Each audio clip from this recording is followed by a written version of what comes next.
Welcome to the Holistic Career Change Podcast, one-stop shop for everyone feeling stuck in their career and who are looking to identify, change, and succeed at their new fulfilling work. I'm your host, Vilma. Let's go.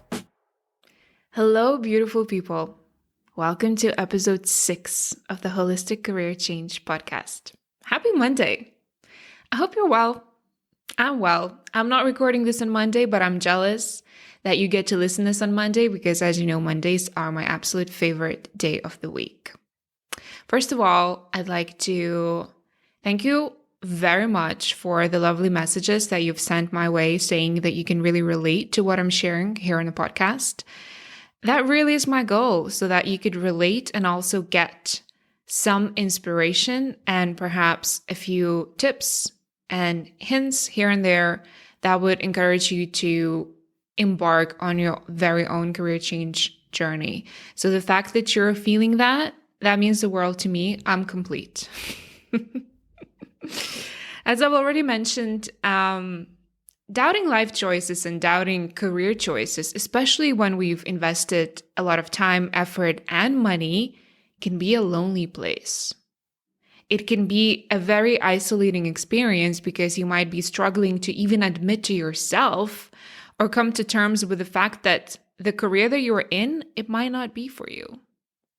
Let alone share this with other people, especially if you're someone who's actually earning a pretty good, reasonable living. Or maybe those around you seem to be perfectly enjoying their career choices. Some of them, God forbid, may not even want to have meaning, purpose, and fulfillment in their career. They're fine with a job just being a job, and they create their life out of the job, right? They don't seem to have any internal struggle when it comes to showing up for the work. And they totally have a right. But probably that's not you. Because if you were, you probably would not be listening to this podcast right now. That's why you actually may be feeling alone, because you don't feel like you can necessarily speak to everyone about it. But what I want you to know is that you are not alone, because more and more people are actually waking up to the fact and the possibility of having enough confidence and enough self-belief to try something different. I personally had to change from corporate to being self-employed in quite an elusive coaching field. Especially when I started off, people were really confused as to what coaching is. To some extent, a lot of people still are. And I personally was terrified. I'm not gonna lie. I was scared. I was really used to identifying with having status, having certain credibility when it comes to introducing myself and what I do. I was used to working for big corporations, and I was enjoying the financial and social benefits that came with it.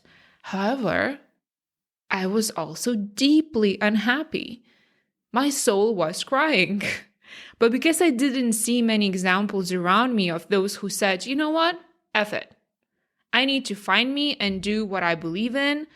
Because I didn't have those examples, I stayed and I suffered, and I probably stayed longer than I should or could have, because I didn't have a lot of support available for me. And when I came to terms finally, like myself in my heart came to terms and told myself, hey, this is not where I'm supposed to be right now. Like, I need to be in service in one way or another. I need to pivot quite dramatically. When I finally accepted that for myself, that's when I feel like the second wave of doubt came over me. And this time it was created and induced, I would say, by the reactions of those around me. And I touched upon this really briefly in the first episode, the shadow side of career change, where you won't know how tough it may be to break free of the old identity and the expectations that others project upon you until you start going through it. Again, I'm not trying to scare you. I just want you to prepare for it, and I want you to be realistic. People may even question your sanity if you're changing to something that is completely different to what you were doing. Maybe they won't do it in your face, but you will definitely feel it in the energy. They'll be really confused. I share this story quite often, actually. When I told my mom for the first time, I'm the only child, by the way, so, no pressure on me, i.e., a lot of pressure. And when I told her that I'm switching and I'm going to start studying all over again, a completely new subject area, her first reaction was bursting into tears. She thought I was losing it. She thought I was unstable. I'm not even joking. I'm being really serious. Like, I want to laugh about this, but really, in that moment, she was very scared for my future and for me. And she tried to talk sense into me. This is how she said, Vilma, I'm just trying to talk sense into you and try to talk me out of doing whatever it was that I decided to do. But little did she know that her trying to talk sense into me was actually her trying to talk me out of being myself. If you ask me, that probably should be, the first thing the parents should not do to their children. And again, I'm not criticizing her at all. I can totally understand how that could be very traumatic and very worrying for a parent to see their children doing very unconventional things in life or taking those hard decisions. And what I'm trying to say with this is that sometimes you need to tune out of all of this noise and tune into your own radio dial and listen what is being transmitted. Because what you will hear will not always make sense to others because it shouldn't, because it's only meant for you. So I want to finish that story. Listen to this. I find this entertaining, but like I said, it was kind of sad at the same time. My mom was so stressed about the fact that I'm changing career that she even went to church. I'm not even joking. You could not make this up. And she donated some money to the local priest, so he would mention me in his prayers, and that perhaps could help me to go back to my straight path and go back into the corporate world, because that's what she thought was secure for me, right? Even though, especially in the world of COVID, there's no such thing as secure employment anymore. And my mother, listen to this, she's not even practicing Catholic. That's how desperate she was. She went to church. I was like, Mom, really? And she said, Vilma, I'm just so worried about you. How does that even make sense? And I explained to her that I never really felt like I found what I'm passionate about in my life ever. And finally, when I did my inner work, and when I realized that serving and helping people, working with people in this capacity is what really lights me up, unlike anything I have ever done before, I wanted to do more of that. And I wanted to be that person who gets to experience this, my whole being lit up. And I want to experience that often. I don't want to just, be happy with the crumbles of it. I really want to do it for a living. And I told her that if I don't do this now, I will betray myself. And after a very long period of soul searching, I had promised myself that I will stop betraying myself, because betraying myself is causing me a lot of pain and all of the side effects that come with it, both emotional and physical, by the way, because we're all connected. It's all holistic. That's what I call the holistic career change process. And the podcast is called in the same way. We will get all kinds of physical symptoms, psychosomatic stuff. I was experiencing all of it. So I said to her, you don't have to understand me in order to be able to support me. And I feel like that sentence was a complete turning point for her. That phrase snapped her out of this panic mode. Like, literally, she was so deep into her story that I'm ruining my life. She was so worried about what other people will think of me, right? That she was even ready to tolerate my unhappiness. Just think about it. Like, can you relate to that? Do you do that to yourself as well? Or can you imagine other people who really love you who might be doing the same and holding you back in a way? Like, this is coming from love, by the way. It's not coming from judgment. They really want the best for you, but they're just, like I said many times, and you'll probably hear me say a lot of times, they're projecting their own limitations upon you.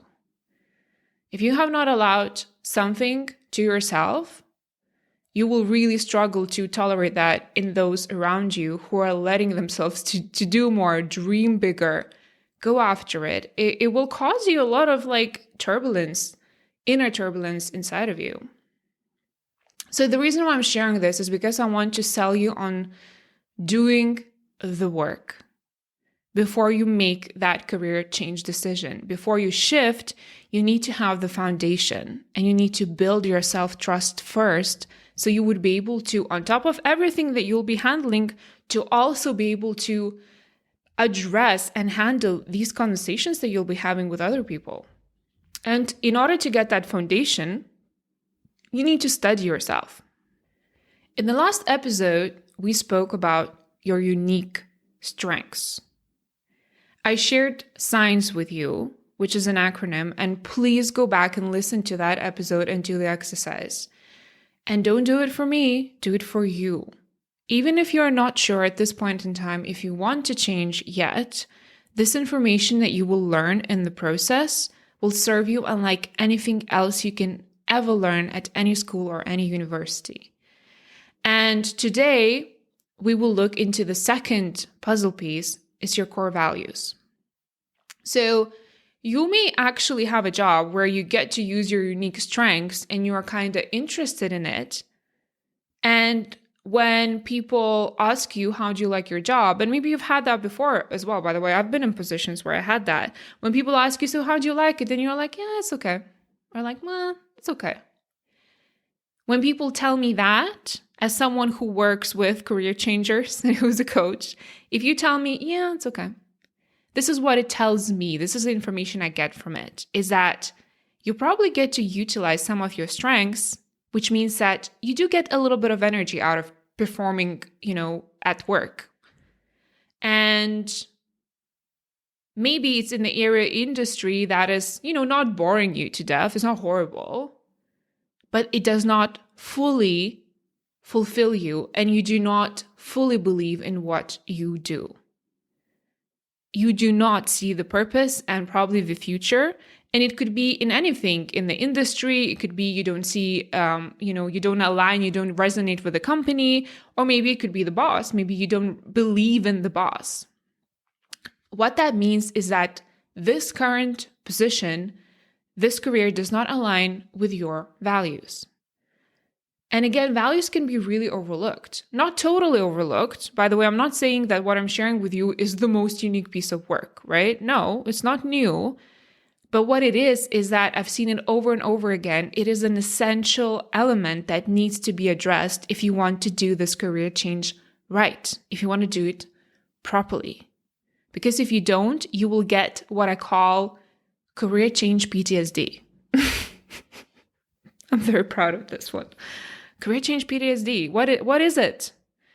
If you are someone who ended up changing your career quite a lot in the past and maybe a little randomly, without doing the analysis, without testing it out properly, maybe settling for something that does not fully resonate with you or your values or the person that you are becoming, you will probably need to change again at some point. And again, and then again. Until you and environment around you will say things like, you need to stop running around and trying all these things. You keep on moving, like you have some career ADHD or something. You need to be more grateful. You need to settle down. What are you really looking for? Can you relate to that?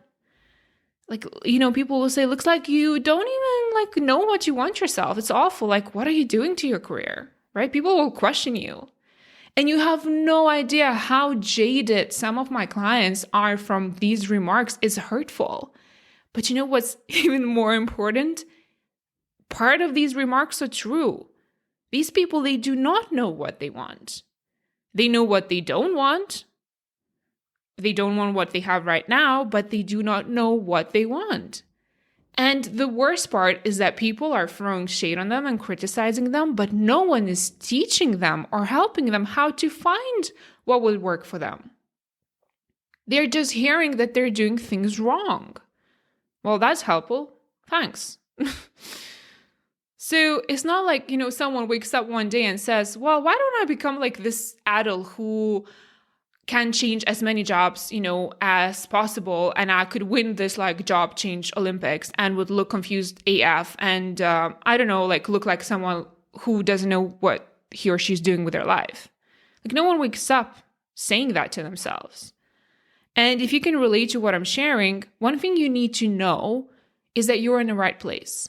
First of all, because you're listening to this podcast and I've got you, and also because I've been you. And I've seen many people like yourself. And nothing has gone wrong. I want you to remember that, especially in the tougher moments when you feel like you're a failure, your life is a failure, like you're behind the schedule, or whatever it is that you tell yourself. Nothing has gone wrong. If anything, you're doing life right because you're trying, you're thinking of trying, you're doing the best you can, you're not giving in, you're not settling, you're looking for something that could work for you. Even if most of the time you're not even sure what you're doing, you're still trying. And even if you haven't found it yet, you are in the arena, you're doing the work, you're fighting. You're not sitting in the sidelines just looking at others and, laughing, making fun at their efforts. So don't be fooled by any fake deadlines. Don't be fooled by any timelines that you're given or thinking that you need to achieve something by 20, 30, 40, 50, 60, whatever. I don't know, whatever these timelines are. You know how long it will take? As long as it needs to. And that's okay. Nothing has gone wrong. Okay, end of my rant. I'm going to go into values now. So let's look into your values. Values is huge. That's what she said. Okay, I need to focus. So when it comes to values, I need you to think about this. Life to its core is really not that complicated. We need to figure out what we value and then live our life unconditionally according to these values. A value is essentially something that you consider in your honest, authentic core as most important. Your values are how you want to go about living your life, how you want to be perceived, and what you want to represent. That is when we can truly feel contentment and fulfillment. For the majority of us, there is a huge difference between what we value doing and what we're actually doing in life. And this discrepancy can be the cause of a lot of suffering for you. For example, you may genuinely value freedom, yet you find yourself stuck in a very rigid office environment with strict working hours. Or, for instance, you may value achievement, yet you give up on your dreams in order to take care of others or put others first. That's a huge misalignment here. The genuinely happy people who don't complicate life, maybe don't overthink, but if you really study them, you'll see that they have no discrepancy between what they value doing and what they actually do. How they value acting and how they act. Meaning that their life is simple. They're not pulled into all kinds of different directions. Once they know their value system, they simply end up prioritizing their life and making choices based on that value system. They then know what decisions to make. It becomes their guiding principles. And the hardest part about identifying these values is we need to be brutally honest about them. And our society doesn't help either because there's quite a lot of judgment towards what is considered to be a good value and what is considered to be a bad value, right? It's true, right? If you value significance, if you value achievement, you might have been brought up in a household where these values were considered as egocentric. So even though this is your natural value that you brought into your life with you, you may think that that's a bad value and try to suppress it. And then almost forbid yourself from really experiencing fulfillment. You probably have been raised to believe that some values are not acceptable than others. And this invalidation of your true values will make you out of touch with them. Subconsciously, you will disconnect from them. You will disown them. And some of our true values may in fact conflict with what we've been told what we should value. That will be painful and will cause this inner conflict. This is especially true if you've been raised around people who taught you to self-sacrifice. That is people expecting each other to live according to each other's values. Now, I'm not saying that's always wrong, right? I'm not generalizing, but I'm just trying to paint a picture of how it usually works. This is when people expect each other to have the same values. And that is just not realistic. That is not fair. And it happens to the point where you might even feel like bulldozed by all these requests. By the way, this is another topic, but incompatibility when it comes to values also often is one of the main reasons for breakups in romantic relationships. So that's why identifying values is very important, it's key. Values, however, are not the same as goals. A goal is something you do, and value is what is driving it. And there needs to be that alignment, agreement between the two. So, how can you identify your values? Step 1. Answer some questions. Did I surprise you there? You didn't see that coming to you. So first of all, I want you to answer some questions, and they may sound a little like this. If there were just 3 rules that everyone would have to follow, what would they be? I want you to think about the times you have gotten angry, upset, or irritated. What values were not being met? What makes you extremely angry about our society, your country, or your community? What do you stand for? What would you risk your reputation over? Who do you admire? What specifically about them do you admire? Get really, really specific here. Consider last week.